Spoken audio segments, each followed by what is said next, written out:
Welcome to Group 30's presentation on AI in Ex Machina. AI is literally everywhere, from basic automation to advanced machine learning models. And the AI we're gonna relate to today will be the film Ex Machina and of course Ava. Ex Machina perfectly captures a complicated yet curious relationship between AI and humans. This film is centered at the relationships between Caleb, who is chosen as part of Turing test, Nathan, the CEO that chose Caleb and the creator of Ava, and Ava, an artificially intelligent robot. The storyline progresses with the review of Nathan's modified Turing test. Why we call it modified is because in this film, Caleb actually knows that Ava is an android. As the creator of Ava, Nathan's ultimate goal is to test whether Ava is a true AI. In this presentation, we will discuss the following questions. What's the definition of AI? Has Ava become human? Can Ava learn anything new outside the black and white room? According to one of the leading textbooks on AI, the definition falls into 4 categories. We think the systems that think and act like humans best fits this film. According to the definition of AI, we believe that Ava in the film has crossed the boundary between human and artificial intelligence. We will demonstrate our views from 2 perspectives, that Ava has desires and free will. Firstly, Ava has desires, similar to humans. This film gives us the luxury of knowing how the AI was made. Ava learned from all the possible digital resources, thus representing the human spirit expressed online. Therefore, Ava's desires to get freedom and watch real people can either be programmed or learned. Sexual desires are also available. Additionally, Ava can also generate new desires which are different from the basic ones, because she could achieve her ultimate goal of getting freedom step by step. Fulfilling these steps became her new desires. The second important quality is free will. According to Henrik Walter, free will is defined by 3 conditions: the ability to do otherwise, control over one's choices, and rational decision process. However, hard determinism suggests that everything is triggered by a previous event. Thus, unless quantum effect does bring some uncertainty at the moment we decide, the possibility of doing something alternative naturally doesn't exist. In addition, as Nathan suggests, You decided to be straight?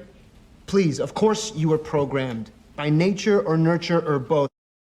no matter if the desires are programmed, stored in DNA, or learned, they're involved equally in our thinking process. So, our group proposes to define free will in our discussion as the ability to re-evaluate the priority of desires and think of rational solutions to maximize benefit.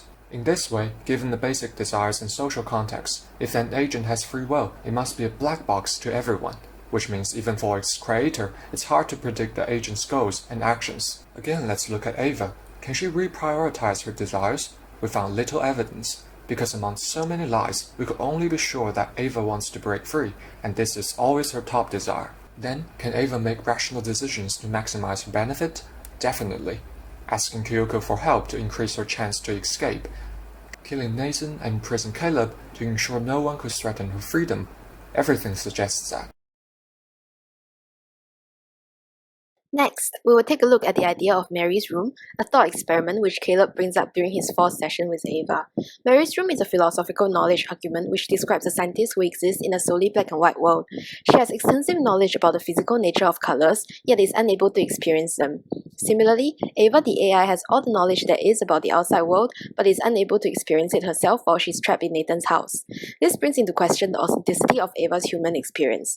Is she truly able to understand the multifaceted experience of human life, although she already has the knowledge stored within her? In the film, Ava is able to access and download virtually any information that she wishes to have, and can also travel beyond the limits of a room through the lens of cameras and microphones. With this in consideration, what becomes important in determining Ava's humanness is not how much she knows about humanity, but whether she is able to imagine the physical experience of being human. In the case of Mary, Australian philosopher Frank Jackson argues that she does not actually know all that there is to know about colours, wherefore when she is let out of the black and white room or given a colour television, she will learn what it's like to see something red. Here, the physical experience of being human itself is important, and as we know from the film, Ava is ultimately able to achieve this when she overpowers Nathan and Caleb and escapes into the human world. This brings us to our conclusion. So is Ava an AI, or has her experience allowed her to transcend the boundaries between machines and humanity and ultimately become human? We do not know. The movie leaves this open-ended, allowing the viewer to speculate themselves regarding what is to become of Ava after her escape. But from what we do know, Ava has indeed transcended the 3 criteria which mark the difference between humans and machines. With the fast advancement of technology today, the story of Ex Machina can definitely be seen as a cautionary tale for the future of a machine-dominated world.